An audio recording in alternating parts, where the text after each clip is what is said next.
So you have to prove it to yourself. Oh, proving God. Right. Yes. Yeah. No, well, yeah, because you can't remove yourself from it. Like, scientific process wants objective observation and to remove yourself from the thing to observe it. But as far as describing or pinpointing the nature of the universe, it fundamentally requires humility because there's no removing yourself from it. And so you have to love truth most. Yeah. But then, like they say, what God, which truth, like all those questions come, and they say, well, you have to prove it. Somebody comes up to you and says, I am God. I mean, come on, you're going to call the institution and just say, you know, have you got any room there? Well, we got another, you know, what do they call it? Another psycho, and we don't know what he's going to do. These religious fanatics going around saying they're Jesus Christ and they're there. And they're almost mental institutions. But I believe you. Like, you're right. I think you're right. Well, it's not. But it's not, so I'm observing you, and that's science. This is science right now. So you say I am God. You said that. Yes. And I understand that to mean everything is God. It's all God. Yes. Okay. So, but you're a particular person here with a personal path within this structure, and you're not everybody goes around saying I am God. I haven't heard anybody say that. Well, it's not like I'm running down the streets proclaiming I'm God. No, but Ed didn't say, like, Ed when he started, when he got his vision, he went into a church and he spread his arms out and he came with this like really delightful message, and they put him in the insane asylum. And I went to court with him, and I had to stand up for him when he was refusing to take the drugs, and they rearrested him for not taking his drugs, and because I went there and did like a personal representation with him, they let him go, so he didn't have to take drugs.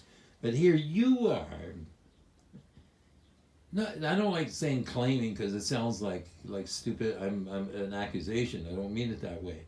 But you are saying you are God, and I actually believe what you're saying. Like, I say, yeah, you're right. You're in your thinking consciousness, you realize you are God. Now that's really quite a miracle.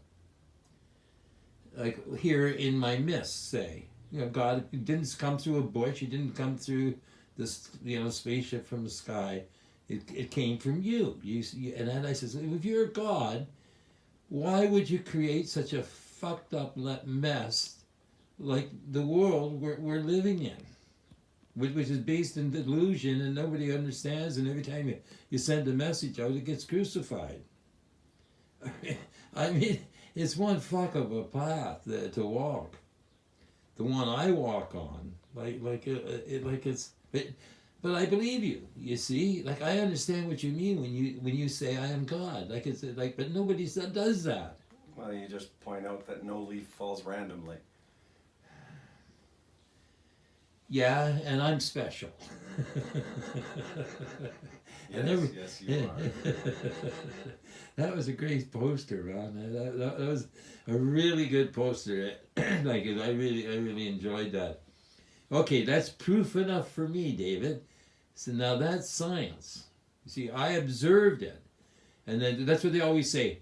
Oh, if you're God, why don't you do something about this? Okay. All right. If we're all God, what are we going to do? What are we going to do about this? Well, it's happening, right? It's everything that's happening. Well, we start with the religious people. Like, if you really love God, then you have to love truth. And if you want to love truth, you have to love truth most. And do you get off on that, or is this more crucifixion? Oh, there's a superhero-like grace that's been hidden from everyone under the delusion. Thinking humans are magical just made us a bunch of stunted angels. You see, there's so much to be understood, really. There's so many aspects to look at it from. It's like it's too much, I think, for a mind to bear. Well, patience be with us, because the universe is big. Yeah, the patience, man, the patience. It's this putting in with it that I can't stand, and I'm forced into it. So the Patience isn't about tolerance, and patience isn't about waiting. It's just good to have if you have to do those things. Yeah, because you can't rush time. No. Yeah. Apparently magic's not real. Yeah. Fred does that really well. Magic is just something you don't understand. Well, no leaf falls randomly. No leaf falls randomly. No two snowflakes are alike. All right, well, this is David Shabib, the way the police pronounce it, and One Earth Communications with David Arthur Johnston in Victoria, and it's March the 5th, I think, today.